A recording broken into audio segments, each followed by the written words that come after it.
ओम शांति। 26 जनवरी 1983 की अव्यक्त मुरली। हेडिंग है दाता के बच्चे बन सर्व को सहयोग दो।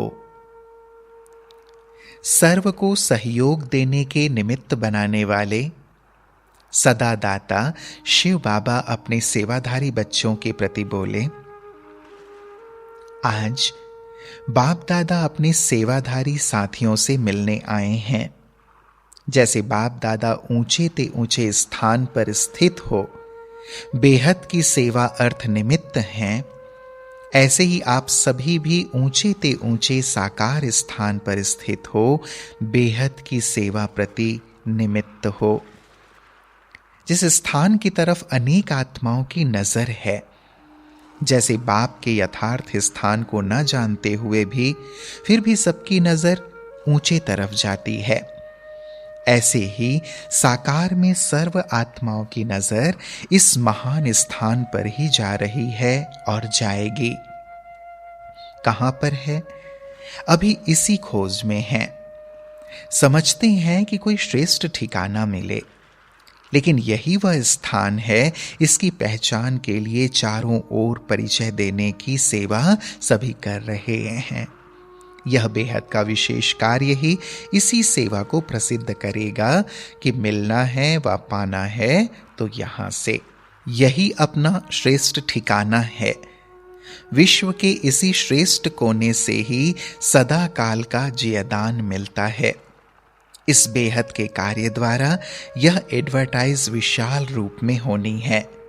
जैसे धरती के अंदर कोई छिपी हुई व दबी हुई चीजें अचानक मिल जाती हैं, तो खुशी खुशी से सब तरफ प्रचार करते हैं, ऐसे ही यह आध्यात्मिक खजानों की प्राप्ति का स्थान जो अभी गुप्त है, इसको अनुभव के नेत्र द्वारा देख ऐसे ही समझेंगे जैसे गवाया हुआ, खोया हुआ गुप्त खजाने का स्थान फिर से मिल गया है।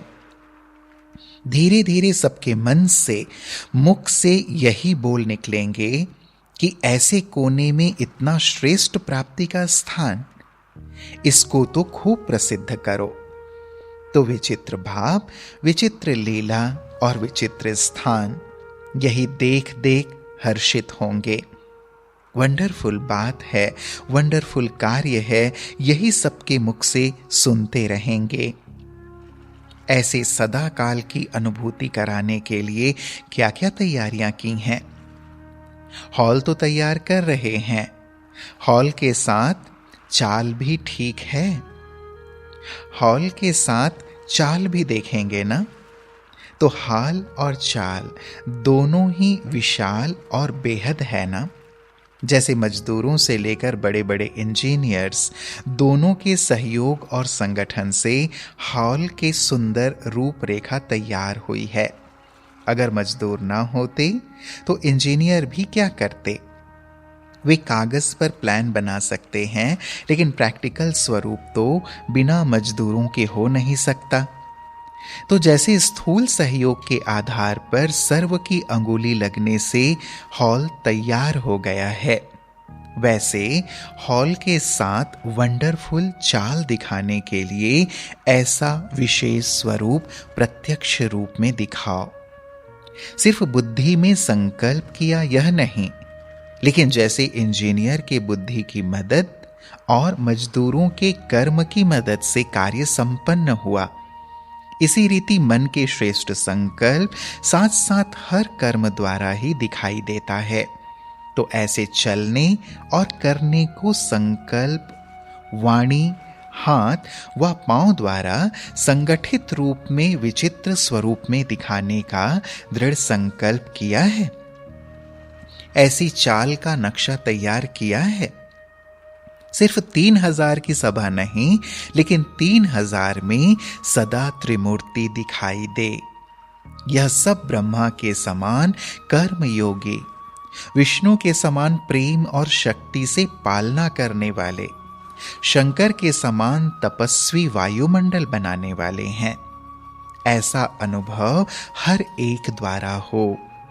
ऐसा स्वयं में सर्व शक्तियों का स्टॉक जमा किया है? यह भी भंडारा भरपूर किया है? यह स्टॉक चेक किया है?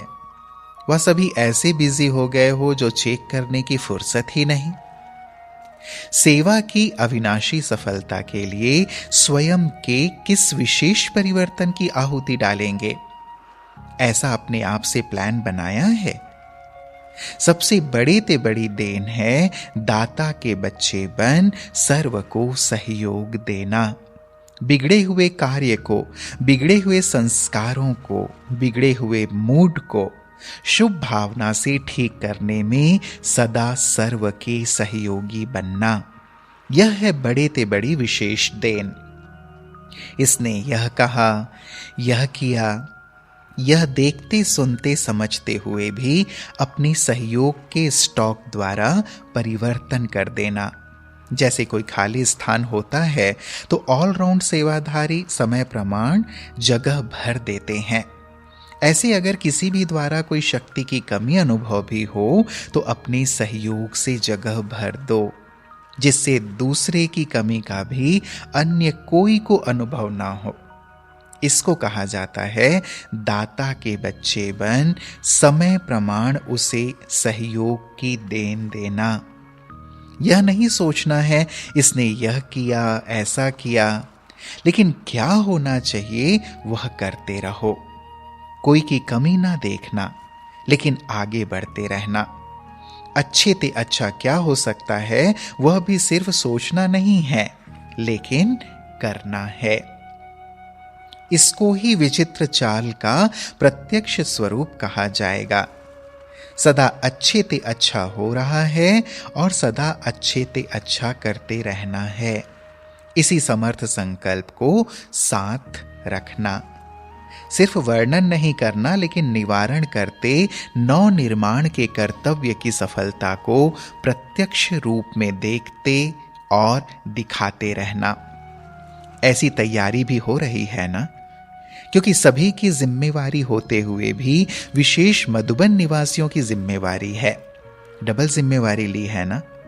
जैसे हॉल का उद्घाटन कराया तो चाल का भी उद्घाटन हो गया है। वह भी रिहर्सल हुई व नहीं, दोनों का मेल हो जाएगा तभी सफलता का नगाड़ा चारों ओर पहुंचेगा। जितना ऊंचा स्थान होता है उतनी लाइट चारों ओर ज्यादा फैलती है।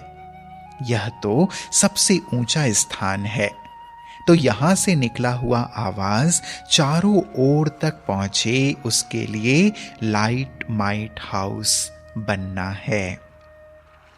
अच्छा, सदा स्वयं को हर गुण हर शक्ति संपन्न साक्षात बाप स्वरूप बन सर्व को साक्षात्कार कराने वाले, सदा विचित्र स्थिति में स्थित हो साकार चित्र द्वारा बाप को प्रत्यक्ष करने वाले, ऊंचे ते ऊंचे स्थिति द्वारा ऊंचे ते ऊंचे स्थान को, ऊंचे ते ऊंचे प्राप्तियों के भंडार को प्रत्यक्ष करने वाले, सर्व के मन से मिल गया पा लिया का गीत निकलने की सदा शुभ भावना शुभकामना रखने वाले, ऐसे सर्वश्रेष्ठ बेहद सेवाधारियों को बाप दादा का याद प्यार और नमस्ते। हम बच्चों का भी प्राणेश्वर बाप दादा को याद प्यार और नमस्ते, नमस्ते, नमस्ते। फिर प्यारे बाबा ने मधुबन निवासियों के साथ मुलाकात की। वरदान भूमि पर रहने वालों को सदा संतुष्ट रहने का वरदान मिला हुआ है ना? जो जितना अपने को सर्व प्राप्तियों से संपन्न अनुभव करेंगे वह सदा संतुष्ट होंगे। अगर जरा भी कमी की महसूसता हुई तो जहां कमी है वहां असंतुष्टता है, तो सर्व प्राप्ति है ना? संकल्प की सिद्धि तो फिर भी हो रही है ना? थोड़ी मेहनत करनी पड़ती है क्योंकि अपना राज्य तो है नहीं। जितनी औरों के आगे प्रॉब्लम आती है उतना यहां नहीं। यहां प्रॉब्लम तो खेल हो गई है, फिर भी समय पर बहुत सहयोग मिलता रहा है क्योंकि हिम्मत रखी है। जहां हिम्मत है वहां सहयोग प्राप्त हो ही जाता है। अपने मन में कोई हलचल नहीं होनी चाहिए। मन सदैव हल्का रहने से सर्व के पास भी आपके लिए हल्कापन रहेगा। थोड़ा बहुत हिसाब किताब तो होता ही है, लेकिन उस हिसाब किताब को भी ऐसे ही पार करो जैसे कोई बड़ी बात नहीं। छोटी बात को बड़ा नहीं करो। छोटा करना व बड़ा करना यह अपनी बुद्धि के ऊपर है। अभी बेहद की सेवा का समय है, तो बुद्धि भी बेहद की रखो।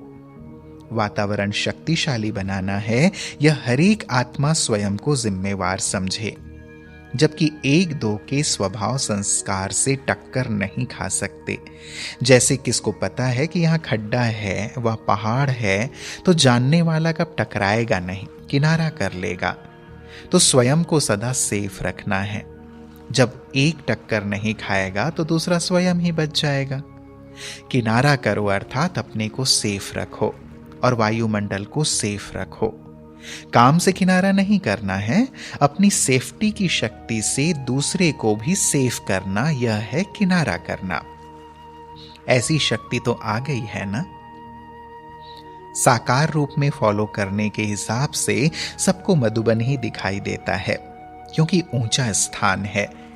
मधुबन वाले तो सदा झूले में झूलते रहते, यहां तो सब झूले। स्थूल प्राप्ति भी बहुत है तो सूक्ष्म प्राप्ति भी बहुत है। सदा झूले में होंगे तो कब भूले नहीं होंगे। प्राप्ति के झूले से उतरते हैं तो भूले अपनी भी दूसरे को भी दिखाई देंगे। झूले में बैठने से धरने को छोड़ना पड़ता है, तो मधुबन वाले तो सर्व प्राप्ति के झूले में सदा झूलते रहते। सिर्फ प्राप्ति के आधार पर जीवन न हो। प्राप्ति आपके आगे भल आवे, लेकिन आप प्राप्ति को स्वीकार नहीं कर लो।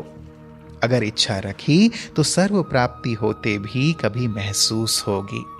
सदा अपने को खाली समझेंगे तो ऐसा भाग्य है जो बिना मेहनत के प्राप्ति स्वयं आती है। तो इस भाग्य को सदा स्मृति में रखो। जितना स्वयं निष्काम बनेंगे उतना प्राप्ति आगे आपके आगे स्वतः ही आएगी। अच्छा, फिर बाबा ने सेवाधारियों से मुलाकात की। सेवाधारी का अर्थ ही है प्रत्यक्ष फल खाने वाले। सेवा की और खुशी की अनुभूति की तो यह प्रत्यक्ष फल खाया ना। सेवाधारी बनना यह तो बड़े ते बड़े भाग्य की निशानी है। जन्म जन्म के लिए अपने को राज्य अधिकारी बनने का सहज साधन है। इसलिए सेवा करना अर्थात भाग्य का सितारा चमकना। तो ऐसे समझते हुए सेवा कर रहे हो ना। सेवा लगती है या प्राप्ति लगती है। नाम सेवा है, लेकिन यह सेवा करना नहीं है, मिलना है। कितना मिलता है? करते कुछ भी नहीं हो और मिलता सब कुछ है। करने में सब सुख के साधन मिलते हैं। कोई मुश्किल नहीं करना पड़ता है। कितना भी हार्ड वर्क हो, लेकिन सैल्वेशन भी साथ साथ मिलती है, तो वह हार्ड वर्क नहीं लगता, लेकिन खेल लगता है। इसलिए सेवाधारी बनना अर्थात प्राप्तियों के मालिक बनना। सारे दिन में कितनी प्राप्ति करते हो? एक एक दिन की, एक एक घंटे को प्राप्ति का अगर हिसाब लगाओ तो कितना अनगिनत है। इसलिए सेवाधारी बनना भाग्य की निशानी है। सेवा का चांस मिला अर्थात प्राप्तियों के भंडार भरपूर हुए। स्थूल प्राप्ति भी है और सूक्ष्म भी। कहीं भी कोई सेवा करो तो स्थूल साधन इतने नहीं मिलते जितने मधुबन में मिलते हैं। यहां सेवा के साथ साथ पहले तो अपने आत्मा की, शरीर की पालना डबल होती है। तो सेवा करते खुशी होती है या थकावट होती है? सेवा करते सदैव यह चेक करो कि डबल सेवा कर रहा हूं। मनसा द्वारा वायुमंडल श्रेष्ठ बनाने की और कर्म द्वारा स्थूल सेवा। तो एक सेवा नहीं करनी है, लेकिन एक ही समय पर डबल सेवाधारी बनकर के अपनी डबल कमाई का चांस लेना है। सभी संतुष्ट हो, सभी अपने अपने कार्य में अच्छी तरह से निर्विघ्न हो। कोई भी कार्य में कोई खिटखिट तो नहीं है। कभी आपस में खिटखिट तो नहीं करते हो। कभी तेरा मेरा, मैंने किया, तुमने किया, यह भावना तो नहीं आती है। क्योंकि अगर किया और यह संकल्प में भी आया कि मैंने किया, तो जो भी किया वह सारा खत्म हो गया। मेरापन आना माना सारे किए हुए कार्य पर पानी डाल देना। ऐसे तो नहीं करते हो। सेवाधारी अर्थात करावनहार बाप निमित्त बनाए करा रहा है। करावनहार को नहीं भूलें। जहां निमित्त भाव होगा, मैंपन आया तो माया भी आई। निमित्त हो, निर्माण हो तो माया आ नहीं सकती। संकल्प या स्वप्न में भी माया आती है तो सिद्ध होता कि कहां मैंपन का दरवाजा खुला है। मैंपन का दरवाजा बंद रहे तो कभी भी माया आ नहीं सकती। अच्छा, ओम शांति।